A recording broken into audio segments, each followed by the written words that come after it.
Hello, everyone. This is criminal profiler Pat Brown, and welcome to Patron Hangout number 144.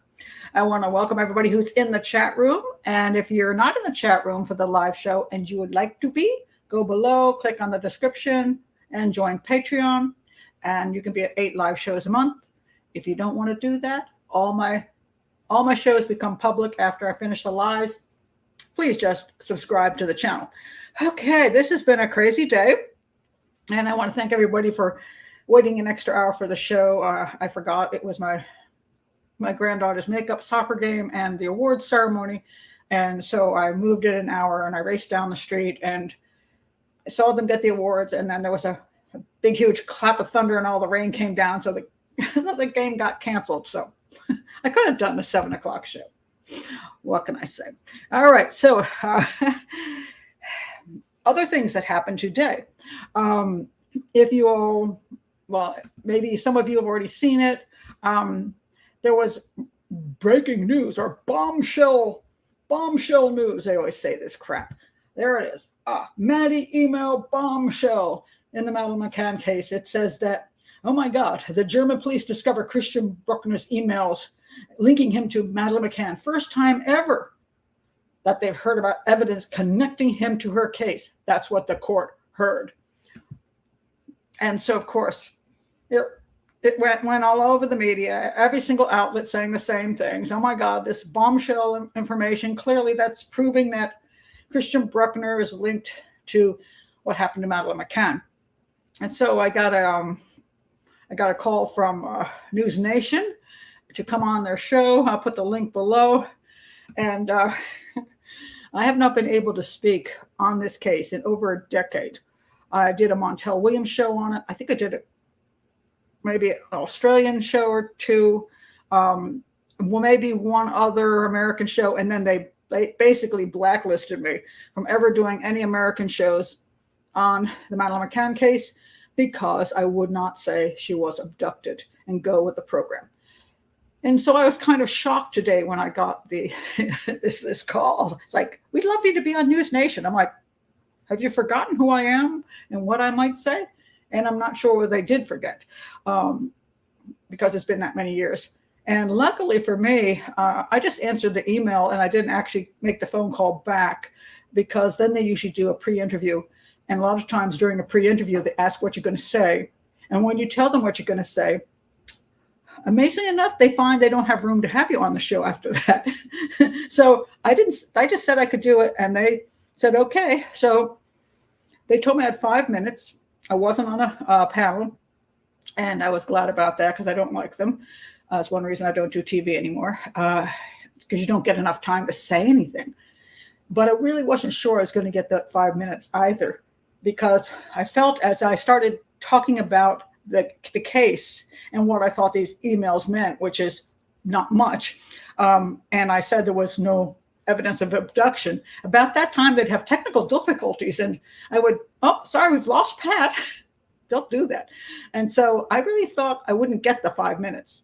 And I was shocked. I got all the 5 minutes. And they even put a clip of the show up on YouTube, which again shocked me because kind of unheard of that they allow anybody to speak about the case that is not absolutely pro-abduction and will go with the whole program. And so I'm not sure why that happened. Some people think it's this great sign of, that things are changing. I don't think so. But it was pretty amazing to be able to say what I said and not have them cut me off. So I'll just check on someone. Oh, that's very nice of you, Clarissa. He was very polite. He did not interrupt. That's true, Clarissa. And I kept expecting him to, because normally TV doesn't work that way. And that's why I don't usually like doing it, because you'll start speaking and they will interrupt and then they'll go to another guest or they'll give you 30 seconds and you're like, so you can't explain anything. And sometimes you talk way too fast on television. Well, I talk fast anyway, but because you feel you have to get it in before they cut you off. It's a sound bite, and they kept letting me speak, and I kept waiting for the shoe to drop, and it didn't. I was shocked. I really was shocked. So And so, and when he asked me when he said but the McCanns have been cleared, or, it was nice that I was able to say they hadn't been. So it was quite amazing. I was, the presenter was afraid of Pat. No, I don't think he knew much about the case, because before the show started, he said Madeleine McCann as opposed to Madeleine McCann. So I'm not sure if he's just not very familiar with it. Most of the hosts don't know much about the stories that they may be talking about. And, if they're a political show and that has every day they're talking about the same politics, is one thing.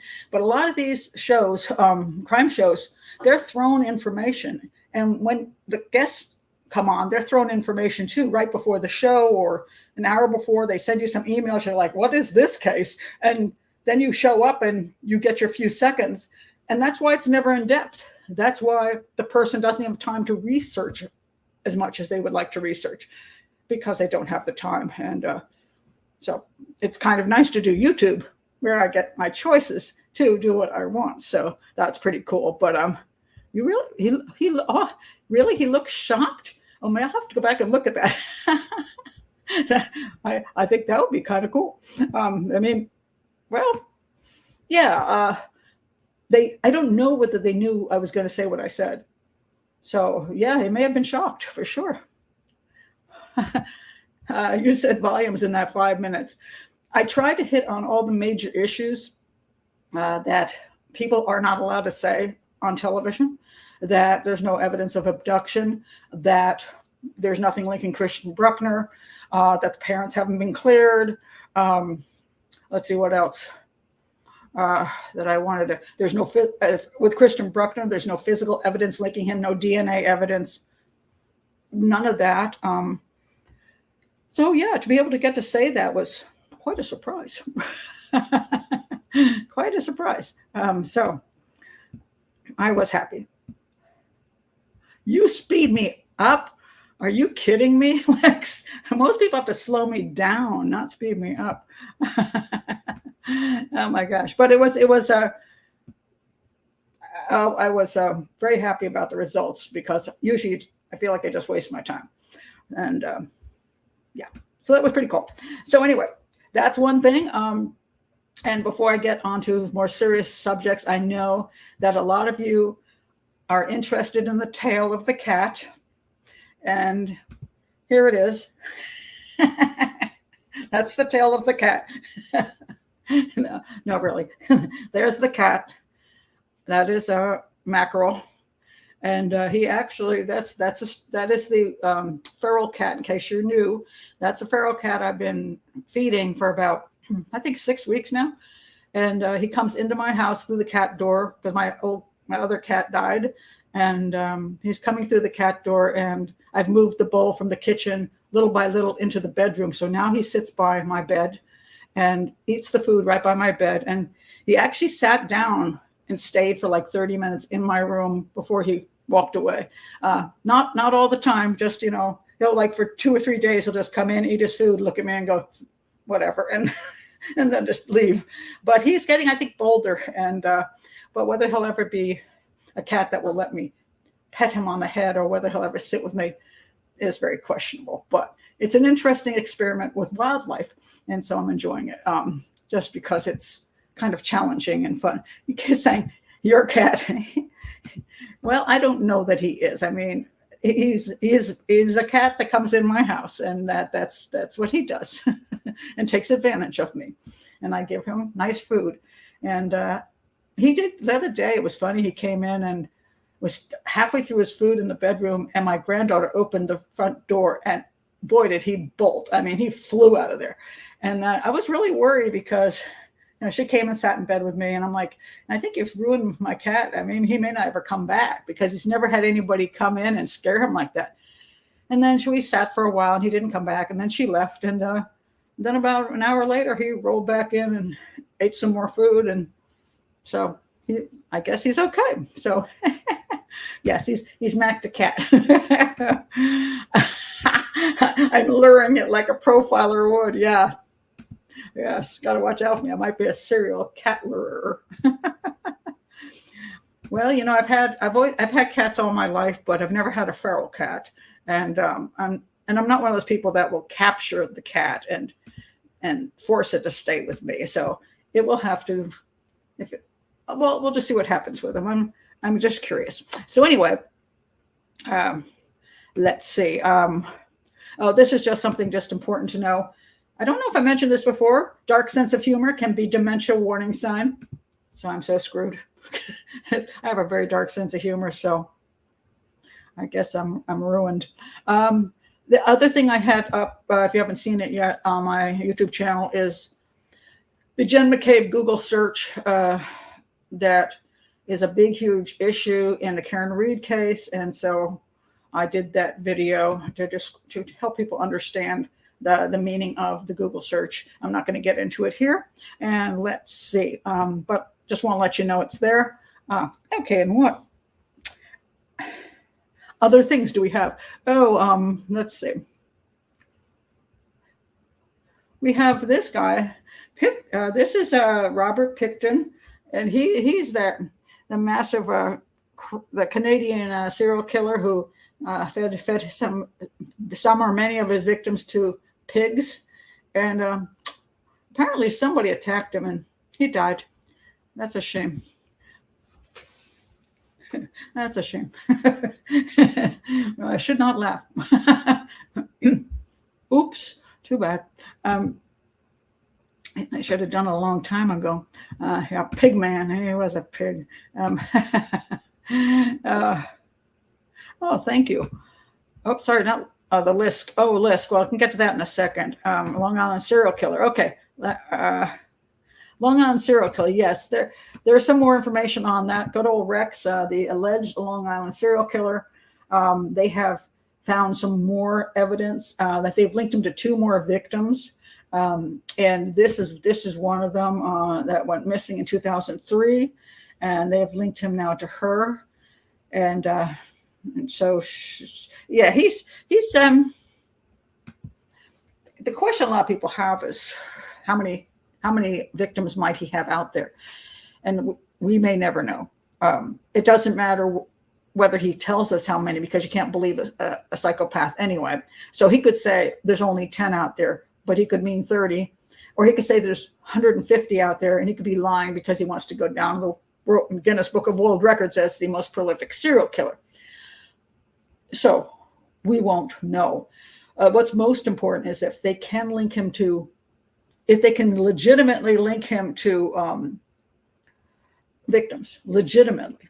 And I say legitimately because it is not, shall we say, it's not been unheard of that police might close out cases, old cases, by saying they believe that this person, this guy's linked to these cases, when there really isn't absolute proof. Maybe because he said he did them, and they close them out because it makes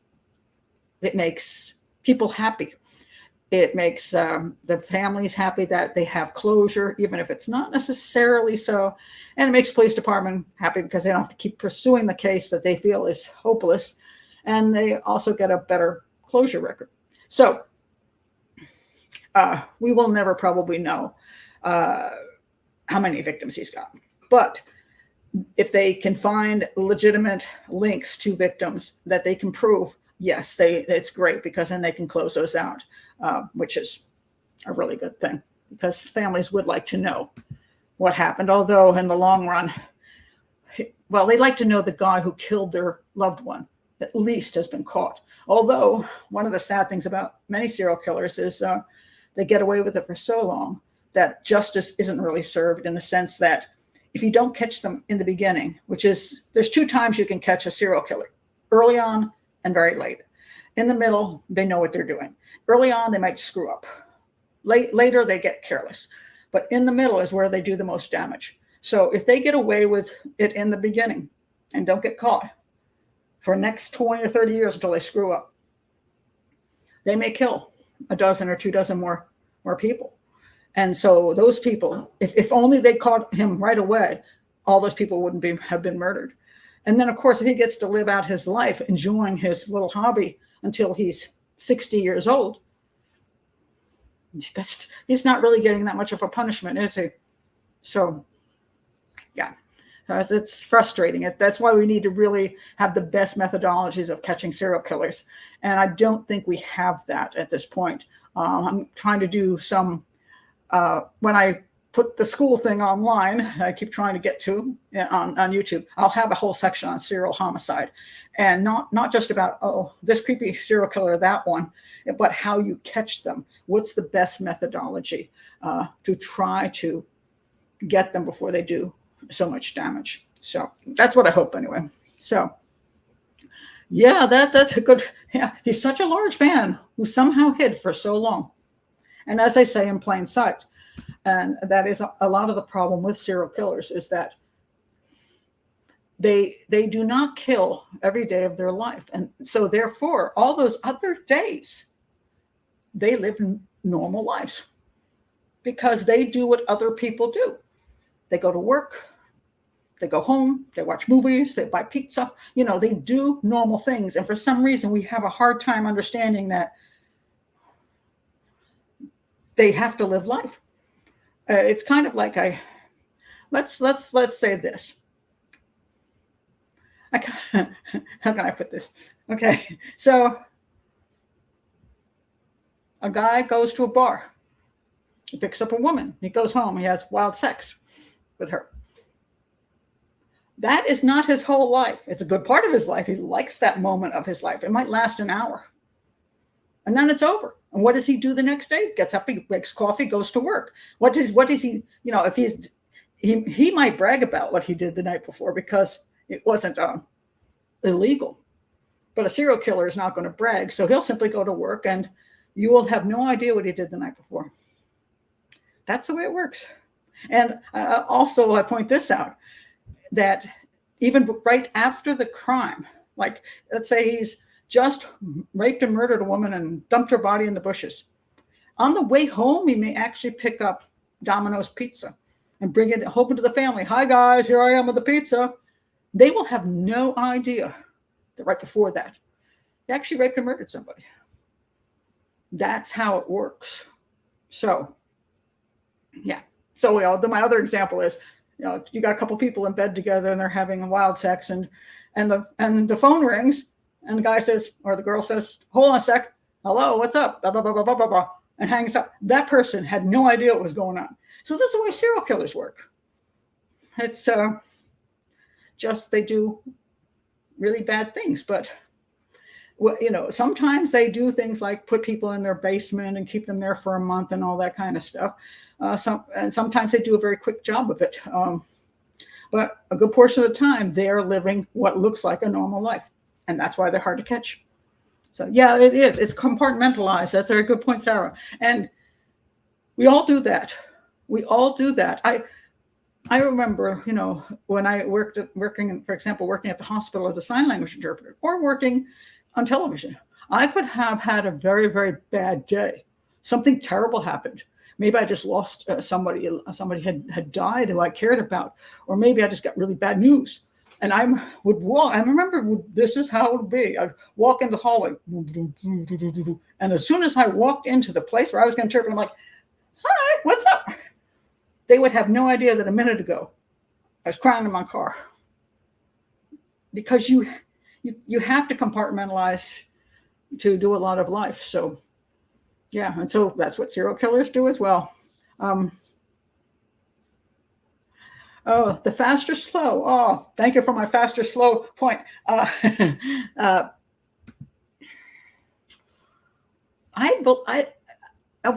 I'm not quite sure exactly. I haven't been following actually what evidence they have yet on Rex to any point where I can figure out what he did. But since he seemed to, it seems like in some of these cases, he brought the person back to his home and did things to them and then also maybe dismembered them. I would say slow. And the meaning of fast and slow is basically this. Fast serial killers are the person who jumps out of the bushes and hits you over the back of the head, rapes you and strangles you or whatever, and they're gone, and 20 minutes. Slow tends to be the type that will put you in the basement or keep you in the back of their van for a period of time. A lot more sadism is often involved because they want to enjoy for a longer time this moment. Both are about power and control. And the fast killer will get his power and control by that moment where it just, he gets that whole thing happens like a I don't know, just a big, huge, exciting moment. And the slow killer will say, what a waste. Dude, you spent 15 minutes with her? Why bother? You missed out on all the good stuff. And because he wants to keep it going. And the fast killer will look over at the slow killer and say, what a freak you are. You're really sick. They have different ways, but they also tend to have, the slow killers tend to have a more successful life, like a job and a home and a family. They tend to have more successful lives. Dennis Rader, for example. And then you have the other ones who don't have such a successful life, and they do things quickly and they don't have as much patience. So, yeah. So that's Pat. Wait a minute, Pat calling the kettle. What? I'm trying to figure out what kettle I'm calling. You say fast versus slow males. Well, it doesn't even have to be males, but so much more sense than organized, disorganized, mixed. Yeah, that funny thing was, yes, it used to be that the FBI, well, they still do, say you're either a disorganized killer, which would be the ones that are fast, or organized, the ones that are slow. And then when they couldn't figure it out, they just call it mixed. And sometimes that's the problem. It is mixed in a sense that maybe this guy's not as slow as that guy or as fast as that guy. But what does happen is that usually their behavior at the scene translates to behavior in regular life, how we do things in regular life. I would be a fast serial killer. I would be. I will jump out at you on the trail. Yeah, because I don't have that much patience. I wing things, as you can see. I wing a lot of stuff. I can't plan for these real long things. I don't like doing research, detailed research, or taking notes and going on like that for so long. I'm like, oh no, that's enough. So I would be fast. So watch out if my car pulls over or you see me jogging down the trail. I have a Mazda. You won't even fit, Loretta. Oh my gosh. Well, first, that's interesting. The over time, sometimes they do change styles, and that's what gets kind of confusing. And so it's the one thing I always point out, what we really want to do is pay attention to behavior. What are they actually doing that will help lead us to what they're doing in regular life, where they might live, what car they might drive, how they function. Try not to get into their minds so much because it's really a waste of time, because we can't get into the mind of a killer and they don't even know their own damn minds anyway. So most of that emotional stuff's like, oh, I want to know what he's thinking and why did he want to do this to the woman? Because it was fun. Okay. It's not worth the time. I mean, if you want to do psychological studies, fine. But for criminal profiling, go for evidence, behavioral evidence, and physical evidence. Those are the things that are and circumstantial evidence. Those are the things that tell us who to look for more than what's inside their little minds. So, all right, let's see. I want to talk about, where am I at here? Who is this? Oh, this one just amused me. So here's a woman, speaking of killers, Carla. She fell for this convicted killer after a meeting on a rodeo date. So this dude's in prison, and she saw him on some documentary, and then she wrote him, and now they're in love, and I think, did they get married? And he's going to be in prison the rest of his life. And let's see, I'm trying to find the story. Hold on a second. Yes. And People say, what kind of person falls in love with killers? I say people who have a severe problem with narcissism.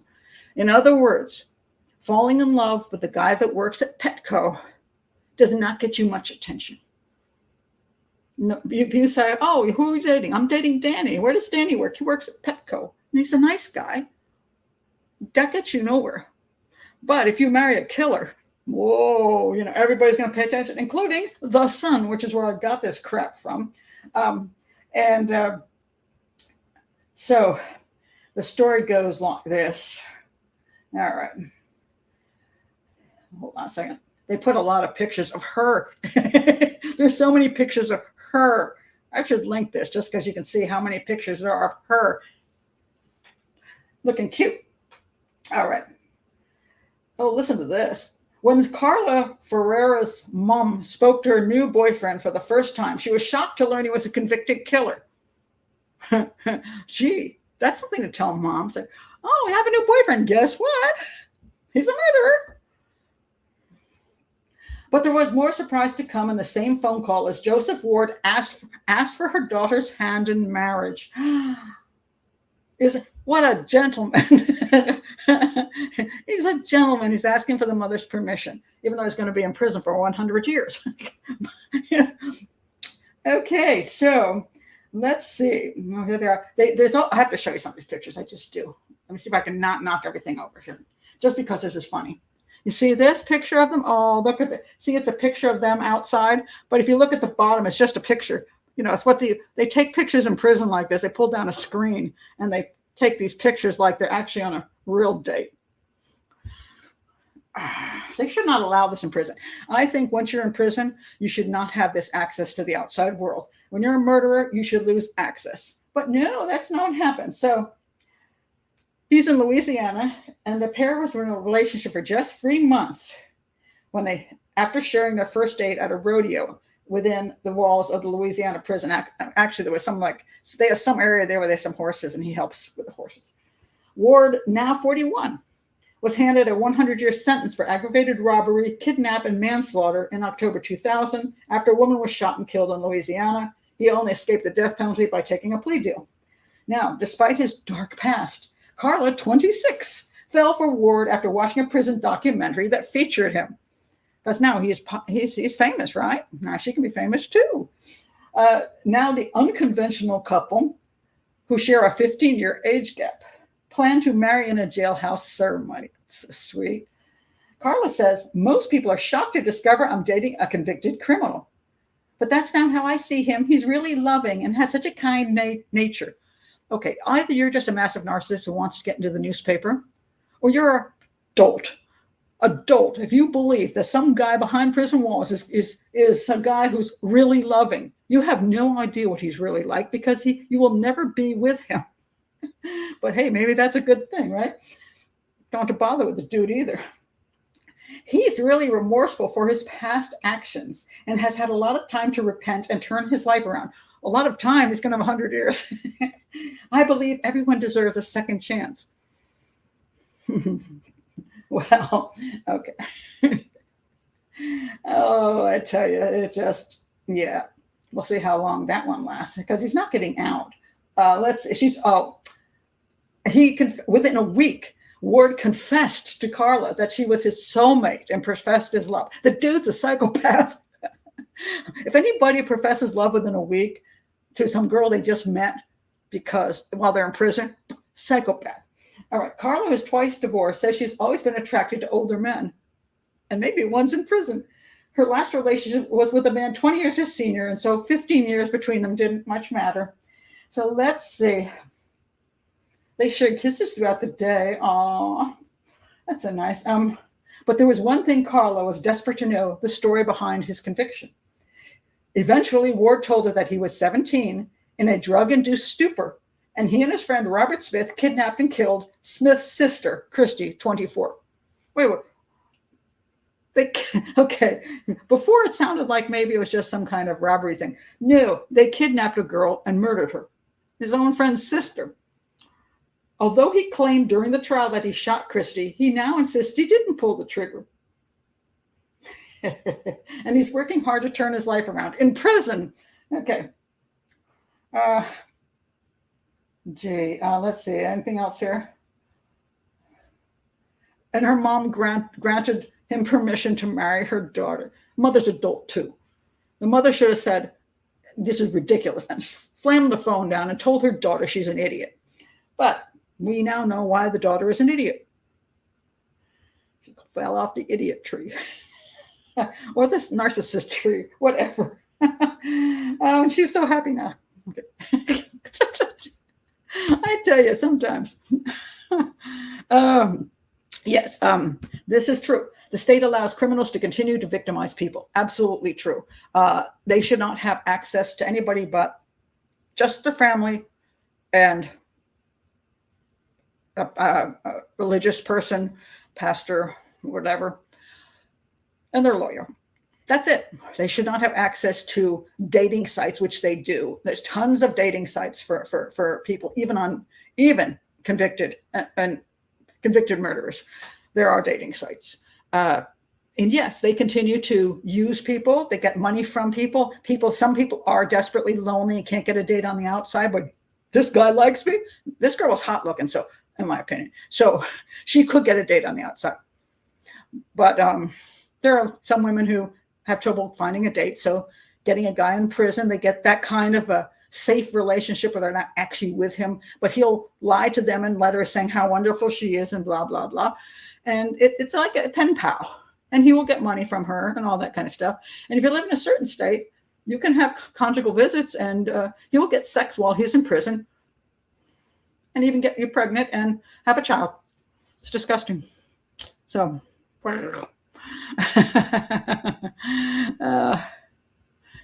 no, I only some, I think some prisons still have that. I don't know that all of them have ended that.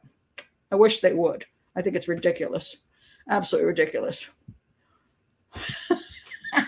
Don't be so picky, Pat. There are plenty of available prisoners out there just yearning to take a false background photo with you. I love it. I hope so. I was thinking I might like that guy, but she took him before I got to him. Oh my God. Well, that's a good point. That's an interesting point, Mary. Quite often it's abused women who do this because you don't get abused from the inmate. Well, you get used, but physical abuse you don't get. But you'd be surprised how abusive they can be, even though they're on the inside. The things they say, manipulating the feelings of the women. They can also make those women feel badly about themselves. And because they're clever, a lot of them, and psychopathic. So I would not say that there's no harm that is done.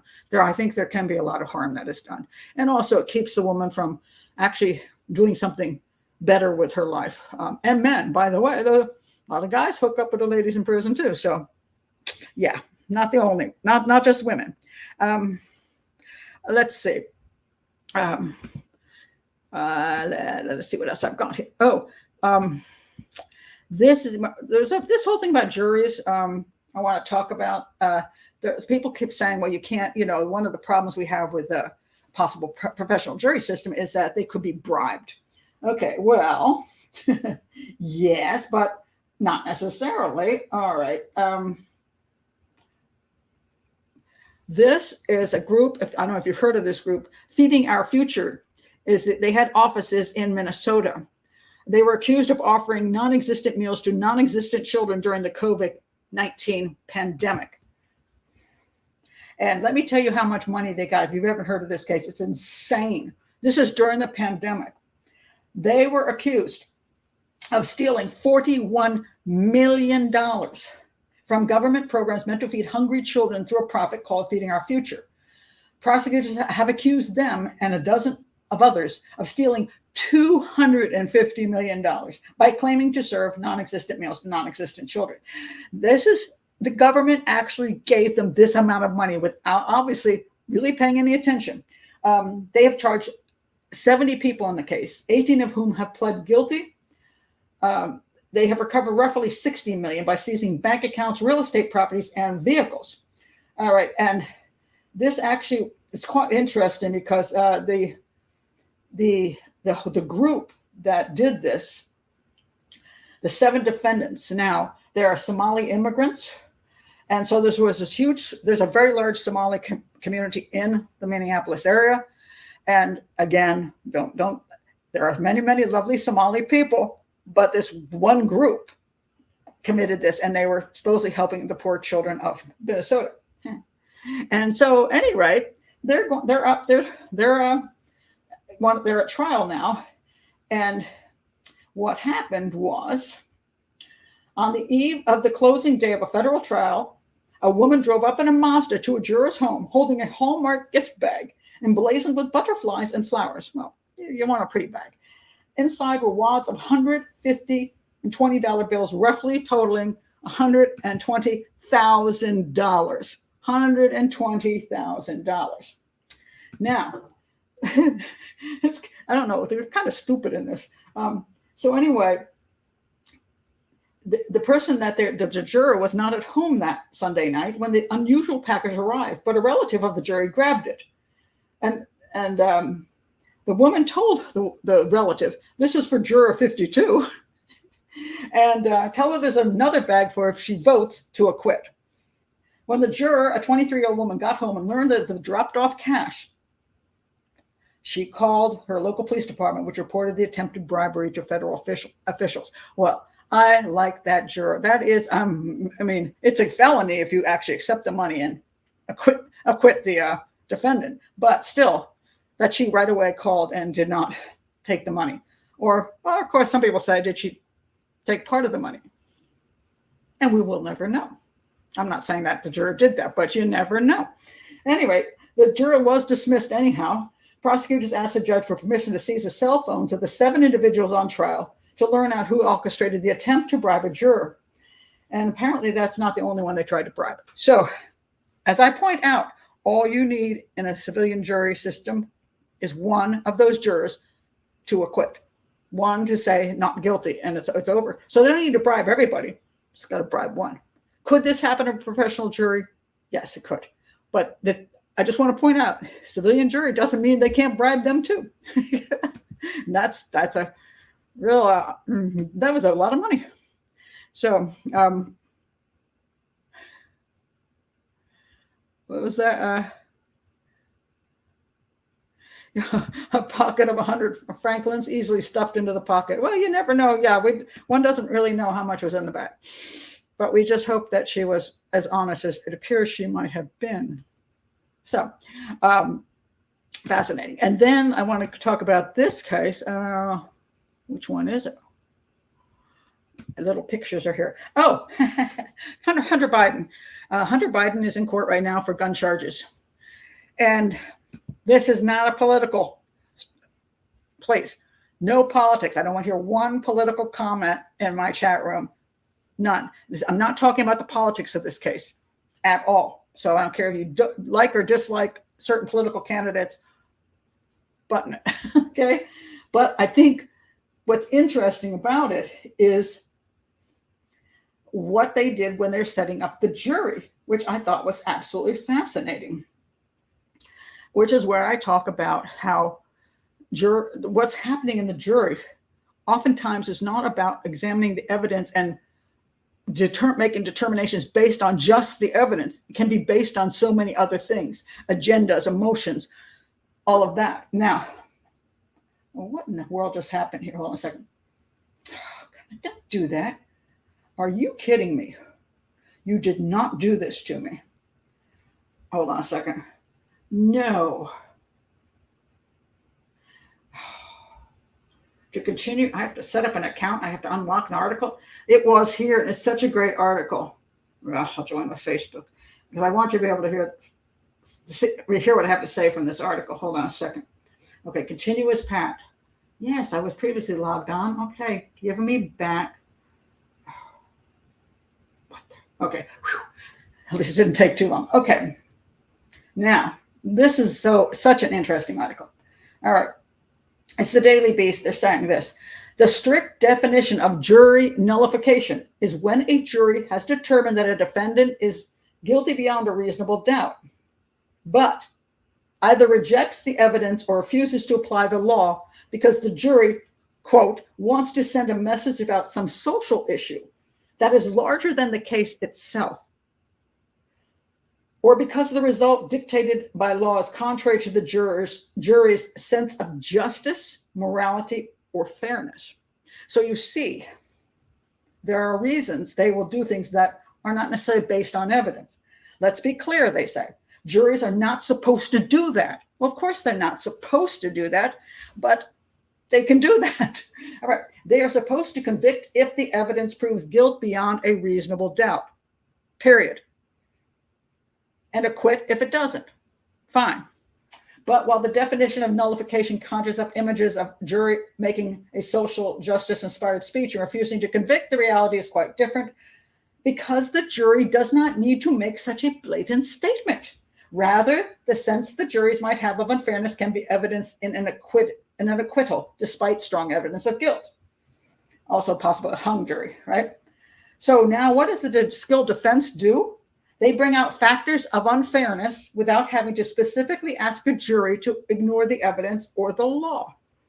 I think we see a lot of this in the Karen Reed case. We see them throwing out a lot of insinuations as opposed to evidence.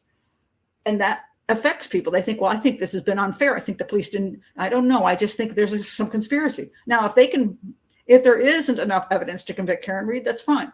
And if the defense can present really good actual evidence or argument, that's fine too. But a lot of times it's more of an emotional thing that's being done. Now, so this is, so if I go a little bit further here, what they're trying to do in this case is they're not trying to say that he didn't commit the act that he committed. They're trying to say because he was a drug addict, he did not have good decision-making abilities. And therefore, he was confused. The defense appears to be setting up a defense that on a specific date that Biden bought the gun, he genuinely believed he was not an addict because he had just finished an 11-day rehabilitation program.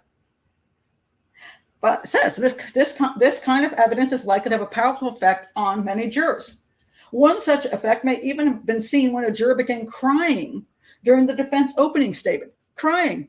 Again, if a professional jury is not going to cry when the defense gives an opening statement, and when you have jurors that start crying, you know that their emotions are too involved. While there's no way of knowing exactly what caused the reaction, it could certainly be an example of the emotional empathy some jurors may feel for the addiction cycle that Hunter Biden experienced, as well as his past traumas of losing his mother and sister in childhood, car crash, and he and his brother both survived. And then there's Bo's death from brain cancer in 2015. None of these have anything to do with the actual act. But now, one of the things they did during the voir dire process, this fascinates me. Among the questions asked at the jury pool was a request for a show of hands if any prospective juror and or their families had been affected by drug addiction. According to reporting, all but a few of the pool raised their hands, and the seated jury, including alternates, is about half composed of those who had that experience with drug addiction. That's a win for the defense right there. The only time I ever went to jury duty, they never even got to the point where they asked me, what my profession was, and they would have thanked and excused me hearing criminal profiling. But the defense asked everybody who was in the jury pool if they had a relative who had committed a crime and gone to prison to please get in line before the judge. And these people got in line, and I sat there and didn't get in line because I'm thinking, my relatives haven't committed crimes, haven't been to prison. I was thanked and excused right there because I didn't have criminals in my family. So, this is it. That's the way the defense is doing it. They want sympathetic people. So now going into this trial, there is all this stuff going on, all these emotions, and they're going to use that that his descent into the addiction was caused by family trauma, and that poor guy, blah, blah, blah, as if he's got no ability to make any choices for himself in his life, that he's totally controlled by trauma and his drug addiction. Now, while there may be truth in that, does that mean that anybody who commits a crime should be let off because they suffered some kind of trauma. And we see that with the Menendez brothers. And I keep meaning to make a video on that, because one of the things now is being said is that if one of the brothers was actually sexually molested by the father, that the two brothers had the right to kill their parents because of the trauma. I'm like, well, wait a minute. I'm sorry, but we never have been allowed to take the law into our own hands. And even if as a child we suffered some abuse from the people who raised us, we don't have the right to go back and blow them away. And yet there's this tendency to say, let them go because they suffered when they were kids. Well, they also went to great schools and went to college and played on sports teams and had tons of money. And there's other reasons why it looks like they shot their parents. But hey, let's ignore that because we think maybe the father did something, and not proven, by the way, but suspected he might have done something at some point to one of the brothers. And that's a justification for brutally murdering two people, including the mother, who did not commit the crime of any sort, except that supposedly she might have known or maybe suspected and didn't do enough. Okay, so we have to be careful when people commit crimes, whether we can justify literally everything by saying they had a bad background. Serial killers also, some of them come from bad backgrounds. Does that give them the right to murder tons of people? Or they couldn't help themselves. They're addicted to killing. Let them off. I just think that's really interesting. So, but I thought that the whole thing about the jury nullification was fascinating. It was the reloading of the gun to kill mom halfway through that belies the Menendez brothers' their fear claims. There was nothing that said they had to be fearful at that moment. That make any sense. That part never made any sense. They specifically premeditatedly chose to take the weapons, go in there and shoot both of them dead. And I just don't you can say that that's okay because somebody was maybe mistreated when they were a child. Terrible as that may be. And, some people you do want to kill, but you don't have the right to do it under the law. Well, that's a good point. Don't most people with narcissistic personality disorder have some kind of trauma in childhood? Should we release all the serial killers? Well, that's one of the difficulties is that I would say, we do not know why people turn out the way they do. We can do all our psychological analysis, but we really don't know why. You have the old story of, the two brothers, and one turns out to be a serial killer and the other one turns out to be, a beloved teacher, and what the heck? They both grew up in the same house, but they reacted differently. Whether they come into life with a personality of some sort, and then environment affects both nature and nurture. I believe it's a combo, but we can all have reasons why we turn out the way we do, but we have a thing called the law. And if we take away the law, then we're in trouble, because we have to have some level of law that says, no, you cannot go around shooting people. And if you purposely do it, regardless of your reasoning, as long as you're sane at the moment, you got to pay the price for the crime you committed. So I think the Menendez brothers should stay right there. Who? Ali Abulaban. I don't know who that is. I'm not sure. Should I know who that is? Is that another somebody Innocence Project one? I'll take a picture. I always do that when I can't. I know I'm not going to remember. I don't know who that is. That's all. We still have to. We have choices, and they're tough sometimes. I mean, some people seem to have. Life is not fair. That is for damn sure. It isn't, and I don't know. Sometimes, what are we going to do? Okay, so that was that one. Let's see. What's underneath here. This is an interesting case of a judge who seems to have some interesting concepts. Her name is Gail Ray. She's presiding over an alleged rape case of a LSU sophomore, Madison Brooks. And this is Madison Brooks. And apparently she went out drinking one night, which again is one of those things you gotta be really careful of. And she was pretty trashed. And she was at this place.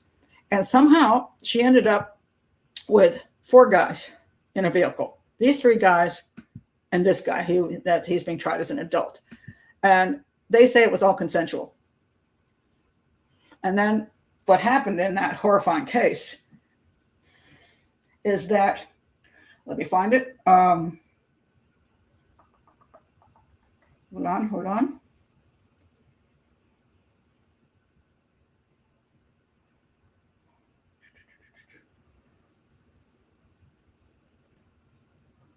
Seriously? No, don't let me miss. I have lost that one. What the heck? No, it vanished on me. Okay, I will just basically tell you what happened. So anyway, so annoying. They tossed her out of the car on the side of a highway, and she was drunk and could hardly walk, and she got hit by an Uber or something and got killed. And this judge apparently doesn't seem to believe that her own son was convicted of serial rapes, and she was trying to get him lighter sentences. So that she's sitting on the bench on rape cases probably is inappropriate, and she tends to let the guys off lightly as much as she can, thinking that they're being unfairly tried. And I've been very strong about the he said, she said stuff. I talk a lot about whether sometimes you can and cannot prove consensual sex. However, I think in this case where you have a woman who has 4 men have sex with a woman who is so inebriated she can't stand up, and she's in their vehicle, and then they toss her on the side of the road to get hit by a car, I'm going to say the consensual stuff looks pretty weak. It's like she's not even around to say the she said part. There's a whole bunch of he's. 4 guys who said, oh no, it was consensual. Well, she was obviously so drunk at that point, such a high alcohol level, it couldn't have been consensual. And the 4 guys know it. And the fact that they tossed her out like they're done with her, I hope they get coming to them. But the judge is very, very lenient, and I can't believe I can't find the thing. It's just driving me crazy. How could it disappear? Still looking for it. Oh, wait. I found it. Wait. It's hard. Okay. She made a decision. They think it's an abuse of discretion. Let me read you a little bit more. A Louisiana judge's dismissal of a 1972 rape conviction was a grossly erroneous ruling. She is presiding presently over the Madison Brooks case, but she dismissed another guy's case, Donald Ray Links, his 1972 conviction, and even his lawyers didn't ask for it. So what happened? She could have gotten parole, but instead she just let him go. She seems to like to not give people too much of a sentence. Ray has a history of leniency in rape cases since she took office in 2023. And so a lot of people are very upset about this. 3 months into her tenure, she released DeAndre Cox, who was accused of raping his preteen neighbor without alerting the victim or notifying Moore's office. Decades before becoming a judge, she was her son's defense lawyer after his mid-1990s arrest for multiple rapes. Guy's a serial rapist. Why would she want? Okay, he ultimately pled guilty to several rapes between 1995 and 1996. She fought for a lighter sentence. I want her off the bench. A serial rapist should never be out of prison ever again. A serial rapist. Actually, no, most rapists are serial rapists. Ignoring the he said, she said, date rape thing, which you're sometimes not sure of. When a guy jumps out of the bushes and rapes somebody, and then he does it, that's a serial rapist. That guy should never see the light of day. She wants her serial rapist son, who's a psychopath, a violent psychopath, to get a light sentence. She shouldn't even be on the bench. And she shouldn't be presiding over rape cases. I think that's potential conflict of interest, you think? Unbelievable. She should recuse herself from the Brooks case. Well, 100% she should do that. And she tries to find reasons, little technical things, improper instructions, blah, blah, blah. She shouldn't be on the bench. It's horrifying. Oh, oh, wait a minute. You're hearing the crickets? Yeah, you know, I don't know what's going on tonight. I hear the crickets too. It's the loudest. I've never heard them doing a show before, but they are going nuts tonight. I don't know if it's something to do with the rain and the thunderstorm, but horrifying.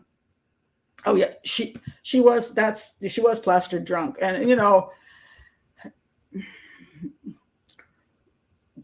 poor girl. I mean, obviously she didn't have the wherewithal to be able to make choices, and so I don't believe for a minute that she consented to having sex with 4 guys in there someplace and then be tossed out on the side of the highway to get hit by a car.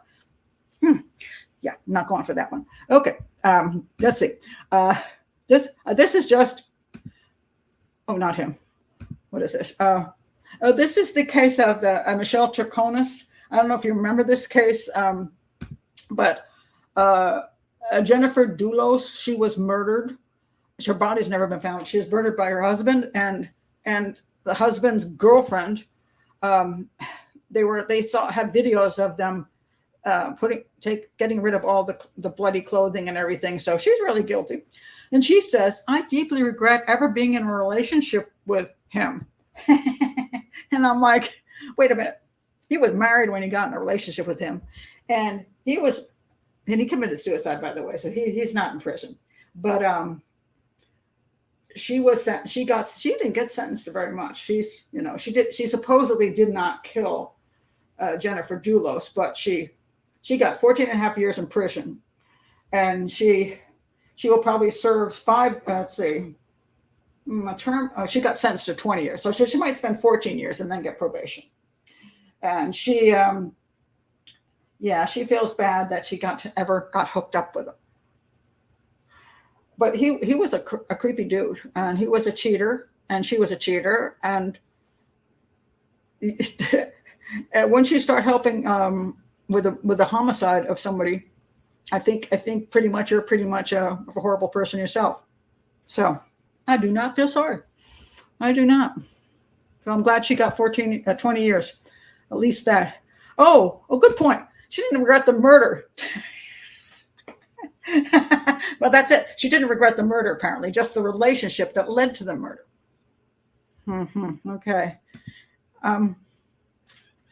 Yeah, well, that's a good question. And, you know, when people make these excuses for why, I got hooked up with this guy and I did this thing. This is Carla Homolka's thing with Paul Bernardo. You know, Carla Homolka would have been a wonderful person if she hadn't met Paul Bernardo. No, she was never a wonderful person. She gave her own sister to him and killed her. You know, I mean, she is a psychopath. And now she's free and running around somewhere in Canada with her new husband and children. And she was a violent psychopath who, well, I don't know how violent she was, but she certainly helped her husband kidnap and kill teenage girls. But I guess if she hadn't met Paul, she was just a perfectly nice human being. I guess she regrets the relationship. Ugh. Oh, Lord. I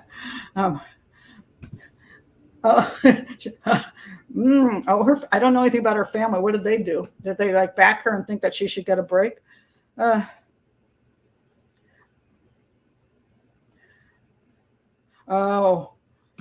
victim impact statements were heartbreaking. Yeah. She should have gotten 50 years. Well, yeah. It's amazing what people don't get. Oh, I'm not sure which one you're talking about now.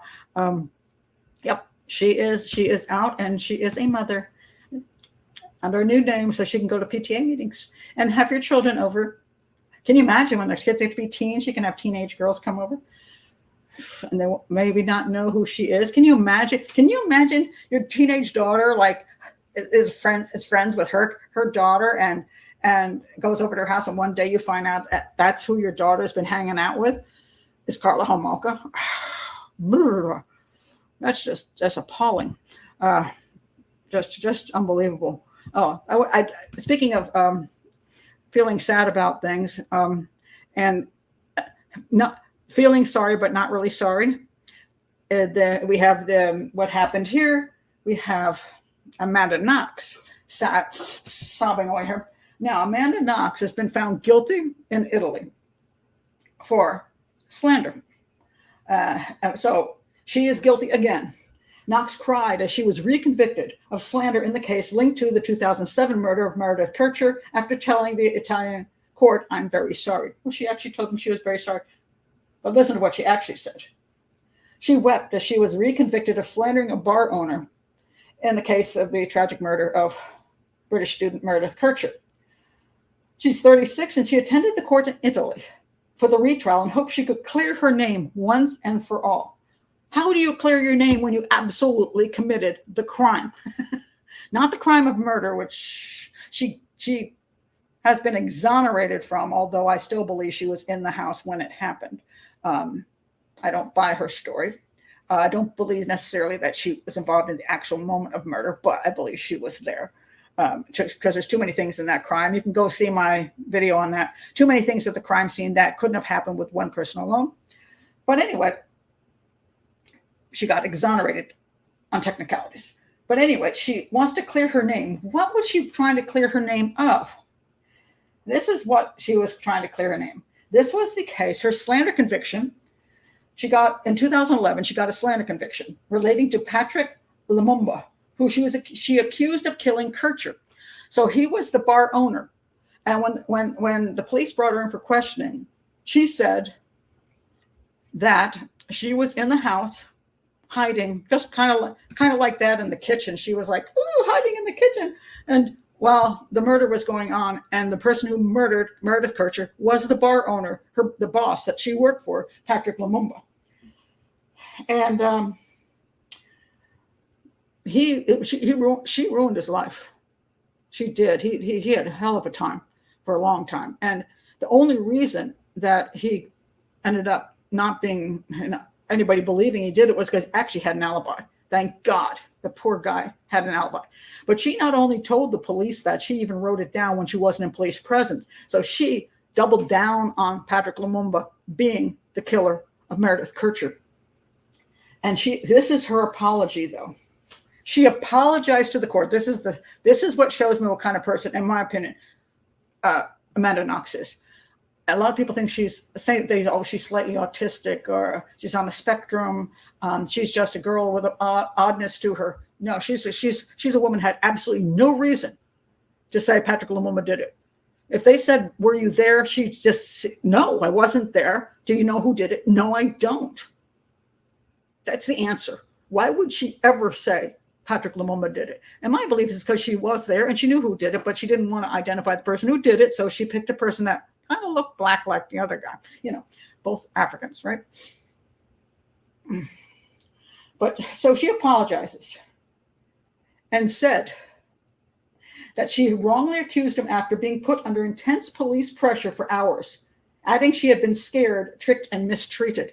Now, mind you, she also later on, without the police being around, said the same thing and wrote down the same thing. She said, "I am very sorry that I was not strong enough to resist the pressure of the police." This is not an apology. I'm sorry you feel that way. I'm sorry that you think I insulted you. I'm sorry that you took it that way. I'm sorry the police did that to me. Instead of saying, "I'm sorry I accused a man who was totally innocent of killing somebody and destroyed his life and almost got him put away in prison." That would have been an apology. She didn't give that apology. She's trying to clear her name. She still has an excuse for why she did what she did to Patrick Lumumba. Sorry. I'm going to say she's on the personality disorder spectrum, not the autism spectrum. But of course, she was told to 2 judges and 6 jurors. Oh, that's an interesting system. 2 judges and 6 jurors found her guilty of slander. While she will not have to serve any additional time, her lawyer said after the verdict, she was embittered, upset, and they may appeal the decision. She's been convicted twice now. Walk away. Admit you did wrong. Then I might respect you, Amanda Knox, but Lumumba's lawyer said, oh, this and this and this. Oh, here's another one. "I never wanted to slander Patrick. He was my friend." With friends like Amanda Knox, who needs enemies, right? But Lumumba's lawyer said today the bar owner's reputation suffered regardless of whether she knew who the murderer was. When Patrick was accused by Amanda, he became known everywhere as the monster of Perugia. And he just, poor guy. And now she's upset. What about Patrick Lumumba? I haven't seen anything where she feels bad for him. I haven't seen anything about that. But because she wouldn't have done that to him because he was her friend if the police hadn't pressured her. And I think it's bull. So I stand by my original profile of Amanda Knox. Yeah, poor thing, the girl who was murdered, and that she's forgotten about. Meredith is forgotten about a lot. Amanda should have to pay all the costs, not just her lawyers. And she's doing quite well now. She's hooked up with the Innocence Project, and she sold her, she had a book and all this kind of stuff. And yes, she is now married with 2 kids. Oh, wait a minute. Oh, she was originally supposed to pay $30,000. Oh, yes, I thought there was something to it that she never did. Right. And yeah, she is. Oh, sorry. Where's that? She is married. She is married with 2 kids. Yeah, she is. And she's gone on with her life. And because she was exonerated, she is now considered innocent by many people of anything to do with the crime. And she gets a lot of good press and a lot of support. And well, that's the way it goes. That's the way it goes. Let's see here. Let's go to something somewhat more amusing. How about this? Okay. Just looking at this person, some people say this, whatever it is. Pennsylvania crossing guard was arrested and charged with supplying middle school students with narcotics. It's like, really? That's just what you want as your crossing guard?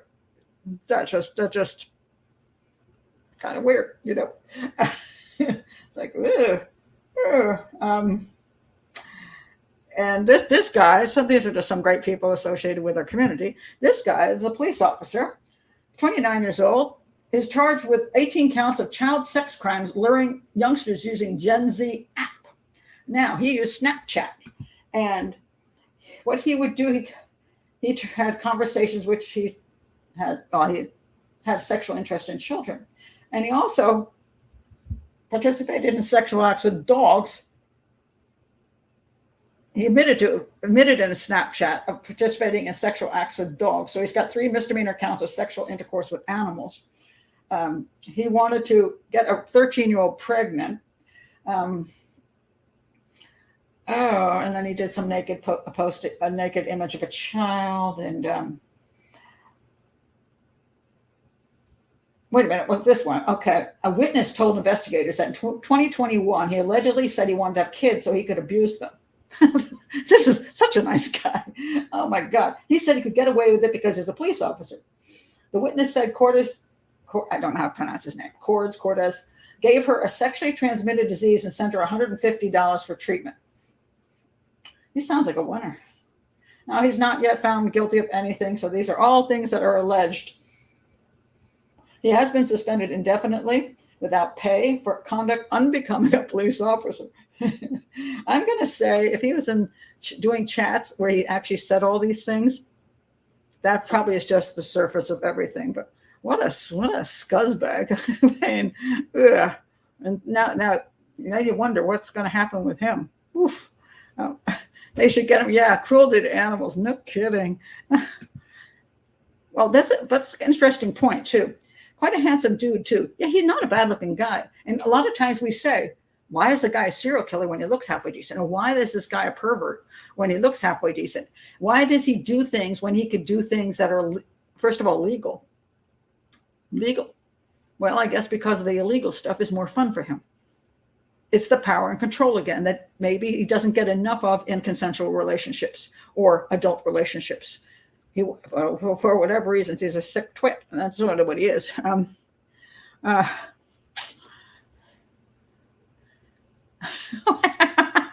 Oh, what a lovely officer. Is he taking application for wives once he gets banged up? Well, the woman who's just marrying the other guy. Maybe she'll get tired of him and she'll hook up with this guy because she'll forgive him for the children and animal thing, you know.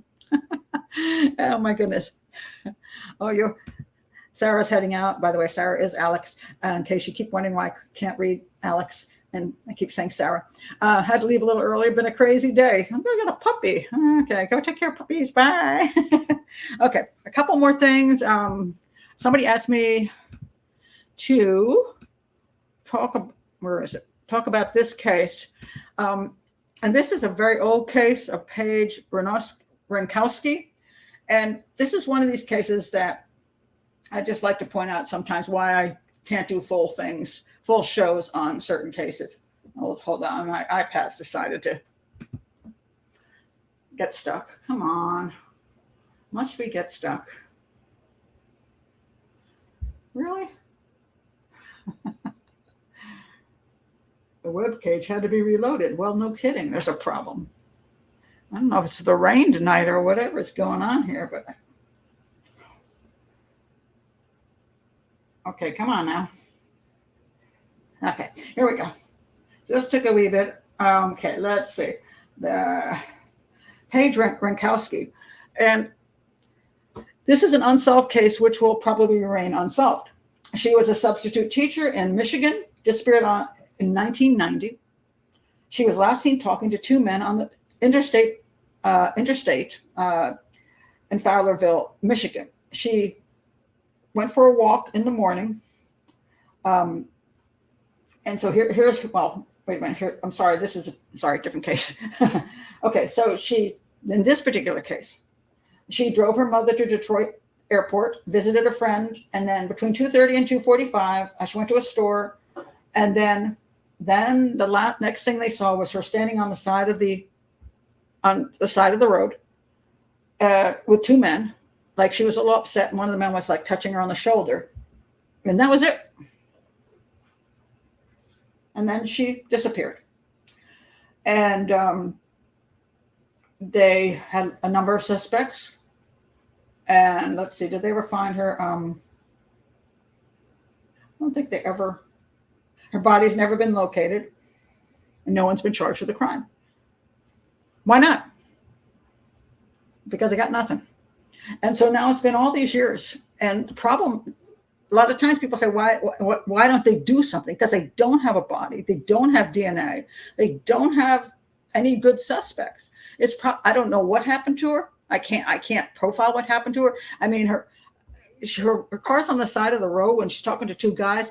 I don't know. And the car was not damaged, by the way. The car was undamaged. The door was unlocked. And they found several fingerprints and palm prints, but nothing ever matched any database. And yeah, her shoes and purse were inside. Shoes and purse. I don't know what she just bare feet. I'm not sure about that, but car was still idling. So obviously she got abducted right there. Why? I don't know. Did they force her off the road? For some reason, go aside, and then she pulled off the road, and then they got out and said, "Oh, we're really, really sorry." And she says, "Why'd you do that?" And they go, "I'm really, really sorry." Don't know. So what are you going to do with a case like that? Not much. I mean, that's a sad reality. You just can't do much with it. Let's see what else I have here. This one's just amusing because this goes to show you how unbelievable some people are. Let's see where it is. This guy on the bottom had a suspended license. And here he is. See the judge over there? He joined the court by Zoom while driving his car while he's on a suspended license. I mean, really? So the court footage shows Judge Cedric Simpson's dumbfounded reaction as a defendant, Corey Harris, dials into the court hearing from the driver's seat. "Mr. Harris, are you driving?" "Actually, I'm pulling into my doctor's office." He said,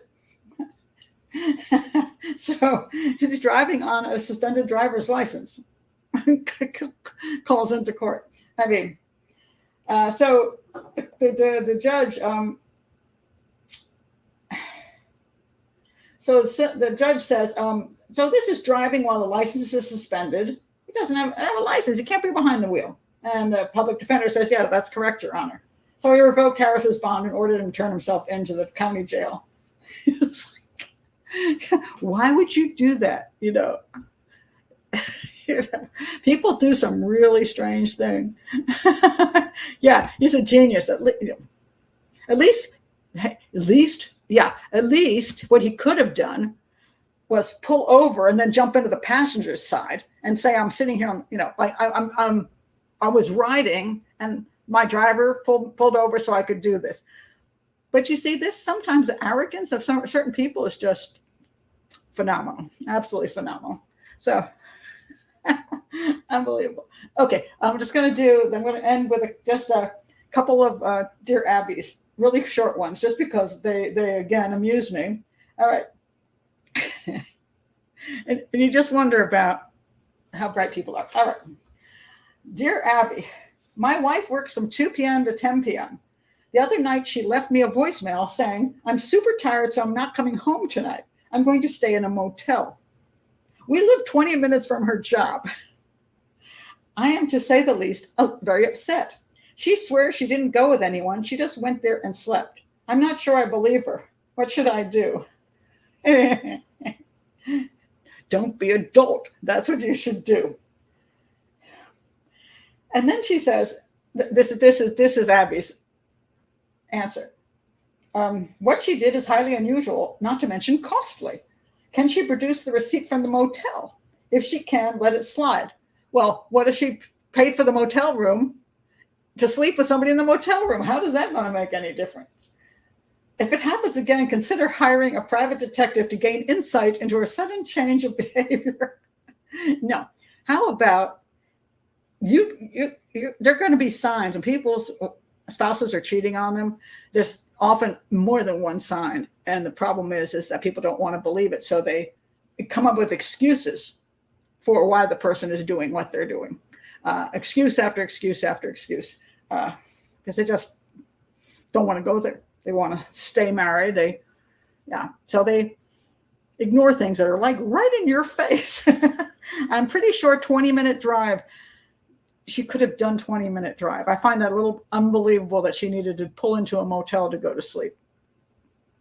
So, yeah.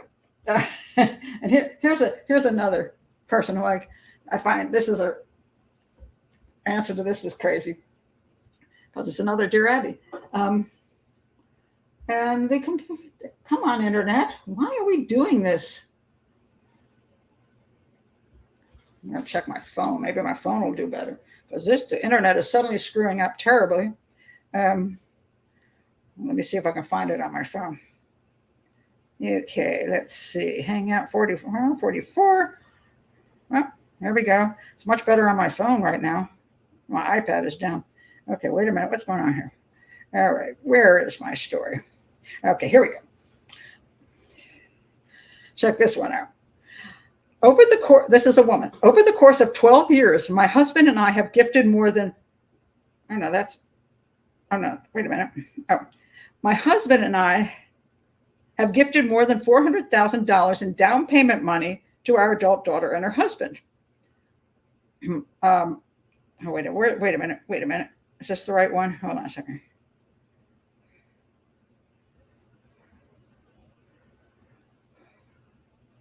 Hold on a second. Okay. Over the course of 12 years, my husband and I gifted more than $400,000 in down payment money to our adult daughter and her husband. Both are now in their mid-40s. I gave them most of this money behind my husband's back. Wait, listen how she starts this. My husband and I gifted more than $400,000. But I gave most of it behind my husband's back. So no, you and your husband did not gift it. Only you did behind your husband's back. Recently, my daughter has been pressing me for more money, saying good grandparents help their kids. I give them $1,200 a month in cash and student loan payments and have done this for 10 years. I finally told my husband about my deceit And he is being incredibly forgiving of me because he's a total dolt. Okay. He understands I have insecurity issues and I worry about losing my daughter's love and contact with our grandchildren.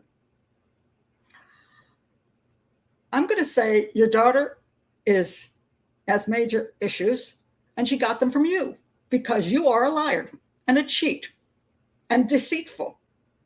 You did this over a decade. You lied to your husband over and over again. I don't know how you got all that money hidden away from him that he didn't notice it was gone. But you're not a very good person. And then it says, given all this, I told my daughter I felt manipulated. But of course, she manipulated her husband. Okay. And the daughter tells us that due to our difficult personalities, this is 2 years ago, she needed boundaries. And my husband and I were allowed to visit only 1 week a year. They live 3,000 miles away.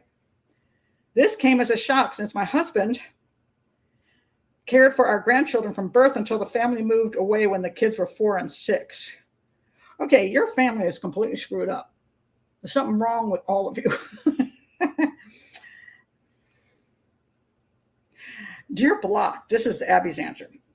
Your only fault, with quotes around it, rests with the fact you gave your manipulative and ungrateful daughter a lot of money and concealed it from your husband. Your only fault. No, she's got way more faults than that.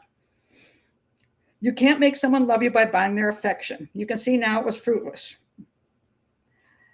I'm overjoyed that you discussed this with your husband.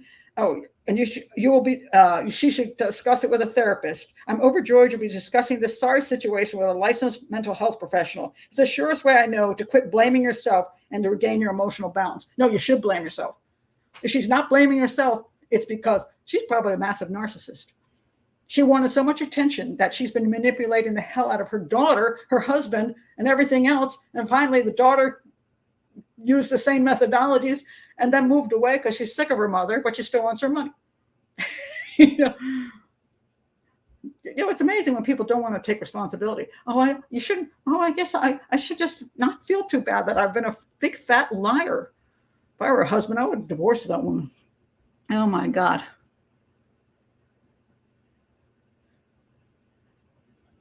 Wait, what is this? It was just a little dipped out of the housekeeping. She must have one big house. And her husband once told her not to scream at him while he was driving. So she has PTSD. Well, maybe so. Oh my God. I'm going to say that the reason she confessed to her husband was that he caught her. The people, when they write these things, a lot of times what they're trying to do is excuse themselves from all of things. So I'm going to say that he caught her and that's why she confessed. Although what would take him 10 years to catch her, I do not know. I say he must be an adult. They must have a hell of a lot of money too, as far as I can see, because it's not easy to give away $400,000 without him noticing. So maybe that housekeeping fund, you're right. Leave out a few details. Yeah. Oh my goodness.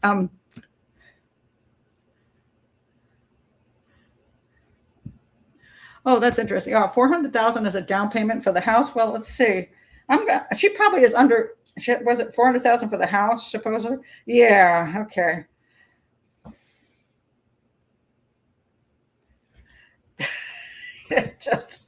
But sometimes when you read these things, you go, "You got to be kidding me!" Just really crazy the way people think. Oh my God. Oh, one more, Dear Abby, and then I'm going to shut down for tonight. I found a bunch of Dear Abby's that cracked me up. Dear Abby, my partner is still married to his ex-wife. Okay, what's wrong with that statement? Do tell. My partner is still married to his ex-wife. Oh.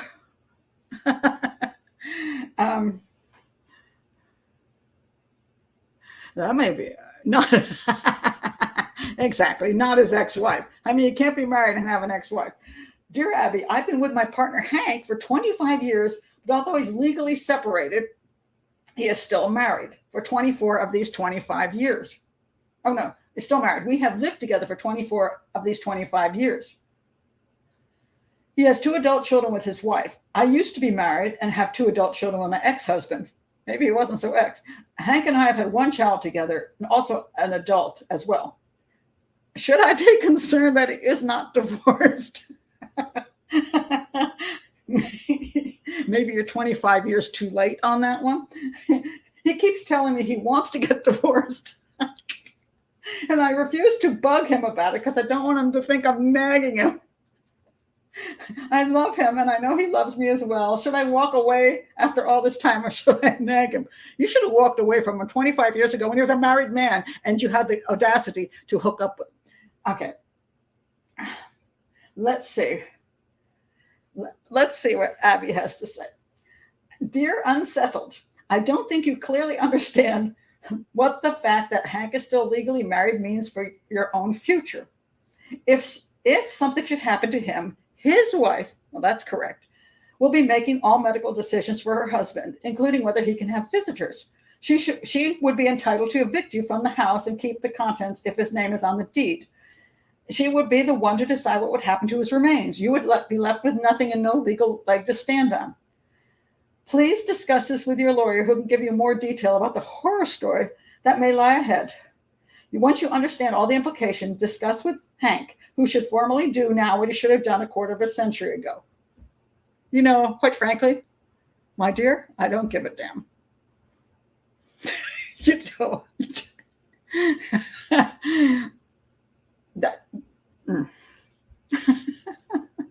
Unbelievable. He is never going to marry her. Why? Yeah. I mean, some people are just not good people. He's not a good person I'm pretty sure they hooked up while both of them were married. That's my guess. But they hooked up together and he never divorces his wife. And I don't know what the reasoning is on that. Now there are occasions where I have heard, on rare occasion, but she doesn't bring this up, that he doesn't divorce her because she's got some kind of disability, which is so severe that he wants to be able to ensure that insurance keeps covering her. Okay, but that's not being mentioned, so I'm going to say that's probably not true. So what the heck is going on for 25 years? What's wrong with him and what's wrong with her? And because neither one of them seem to want to deal with it when they should have dealt with it, just live with whatever you already got. It's your bed, lie in that stupid thing. Oh my God. Abby is much nicer than me. She's like, oh, you should be careful, be concerned about yourself and your future. Sorry. If he drops dead and the next wife comes in and takes everything, the ex-wife, bully for her. I mean, well, there you go. Some people are morons. That is a psychological designation, moronitude. Just sometimes when you read this stuff, you just go, what the heck? But I say that and Abby's answers are almost always these days, not the old Abby, but the new Abby. I didn't do. Now, these are agony aunties. So understand that this person is not a psychologist and she's not a profiler, does not, whether the person has any wisdom or not. Sometimes these different newspapers and different media outlets will just simply pick somebody and they'll move into the place and they'll give advice, which always amazes me that people want to get advice from people they shouldn't be getting advice from. And when the answers are so terrible, it's like, it's just more amusement. For me, it's more amusement, but I actually feel sad that some people will probably take advice from her and they probably shouldn't. Yeah. Well, bless her heart. Yeah, bless her heart. I love that. That one is one of my favorite sayings. I never say it, but I love it when I hear it. Okay. Anyway, that's going to be it for today. Thank you for coming at 8:00 instead of 7:00 as planned. And the show will be on Sunday because I don't have any idea what it is yet. And tomorrow I'm going to spend the day going to the Kennedy Center and singing Bye Bye Birdie, courtesy of my friend who is she works for the Kennedy Center, and therefore she's a wardrobe person, and I got free ticket to go see the dress rehearsal. And so I'm going to enjoy my day and seeing the show, and that's nice. And so let's see what the fallout is on the Madeleine McCann News Nation thing. I actually got a lovely email. Thank you, which I was again surprised at, and I'm. It's so unusual that let me read you what she said. Just the producer who called me. Where is she? There she is. Oh, she said, "Thank you, Pat, for taking time today. You need to come back and do more TV. Have a great day, Lisa." Well, I think that's amazing because unless you didn't see the segment, I'm still surprised that I got to say what I did and didn't get cut off, didn't have technical difficulties, and have the screen go black. Oh, we lost Pat. I'm shocked, and that they'd risk having me on again. So yeah, it was surprising. Really, I'm surprised they put it up on YouTube, because I thought, sometimes they'll do like it'll be live, which it was. It's a live show, and therefore they could then just not show it on YouTube so that not too many more people see it. Oh, I didn't. Wait a minute. Before I go, I have to just show you the couple comments I got, which I thought were really funny. Where's my comments? Oh, here. This one. I used to think Pat Brown was fair, but she has a real bias against the McCanns. I feel she's biased against Bruckner's potential guilt. Now, it's interesting when people say, I'm not fair because I have a bias. No, I have a bias because of the evidence. The evidence points me in a certain direction. That is not being fair. Some people think being fair means I agree with them. If I don't agree with them that the evidence doesn't point this way, I'm not being fair. I see this all the time. People get very upset on different cases because I have a different opinion than theirs. And I'm not open-minded, and I'm not willing to accept everybody else's viewpoint. I'm willing to accept their viewpoint, but I'm not going to change my viewpoint. Oh, well, then you should be more willing to look at this. No, I've looked at it. I've seen the evidence, and I know where I stand. And I'll stand by that. You can continue to have whatever view you want. But I say that evidence doesn't point to an abduction. Yes, the evidence points to the McCann's involvement. That's not bias. That's my analysis of the evidence. So, and then this person wrote this. Fix yourself up a little, Pat, if you're going on television. Okay, I look like this. Fix myself up a little. Well, I'll say this. If the television people want me to they want me more fixed up, they can pay me, to bring me to the studio where I have hair and makeup. But if they want me to sit at my dining room table like I am now, I'm sorry, I have no skill. I put on as much makeup as I can do, and I put my hair in a ponytail, and no, I'm not going to get dressed up in a suit. And I'm here to discuss things, not to be a beauty queen. And but of course, that person said that just because they believe the McCanns are not guilty of anything, and they think Bruckner is. So this is the attack that attacked me as opposed to the evidence. So, but it's like, thank you. Oh, well. Well, thanks. But, as I point out over and over again, it is really nice. I've have some great memories and photos when I did like Fox back in the day, because they have the best makeup people, and also the Today Show in New York. And I mean, you look glamorous when they're finished with you, and it's nice. And of course, I was in my 40s as well. So, now you fast forward 20 years and, sitting at my dining table, you get what you get. So anyway, I've got tons of critics. You can go over there, and some people are really, I'm getting bashed a lot because you have these two very strong sides. And again, people can't just be polite, but I get that on any very, very volatile type of case, which, like Casey Anthony, pretty much I don't get much flack off of, except some people think the jury made a correct decision because they think the prosecution didn't prove the case, which I disagree with. But other than that, they still think she's guilty. And but when you get other cases, it's amazing how vicious people can get. But oh well, I live for another day. It's more important to be young and glamorous than experienced and accurate. Yes, it is.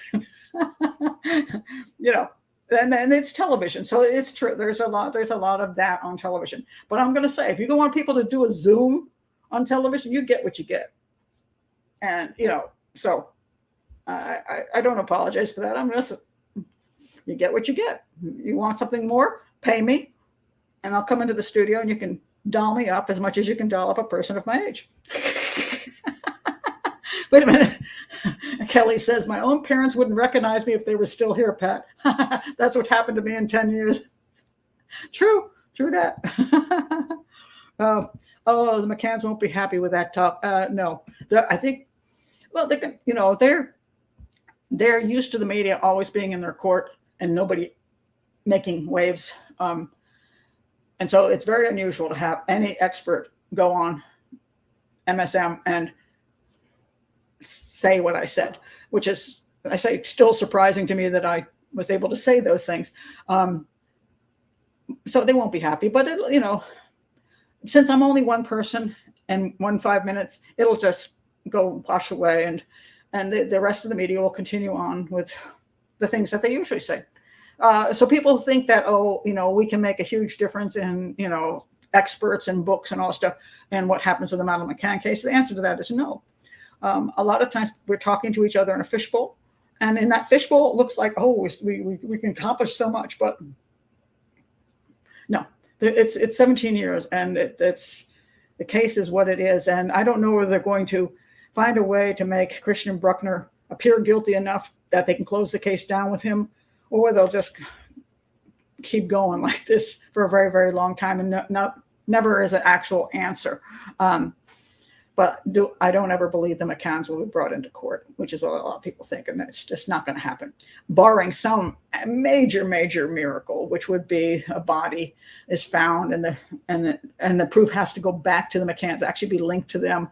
There had to be a confession. It had to be something huge, because once Scotland Yard rolled in and said they were looking at this as an abduction only, that completely screwed up everything forever, because you have one of the biggest police agencies in the world saying that it was an abduction. And when you get to a court of law, that's a hard thing to overcome with just some circumstantial stuff. So I think it's going to be the way it is. But you also have to remember, there's a lot of cases that don't turn out. Justice doesn't always happen in this world. And if you're going to be a criminal profiler or just or a human being, you have to let some things slide. And, I have cases I worked on, which I know better. And I have had to just accept that there's nothing I can do about it. And sometimes I've had my name dragged through some mud on a couple cases where I believe that the wrong person was convicted and I can't do anything about it. But because they convicted the wrong person, Pat Brown is completely wrong. And there's no way I can I can fight that. I can say what I can say, but sometimes you just have to accept things and move along, So anyway, thank you for being here, and I will see some of you on Sunday. And again, if you're new to the channel and still hanging around, do like and subscribe, and join Patreon if you'd like to be here with those wonderful people in the chat room. And I'll be back on Sunday with something. I'll let you know. Bye.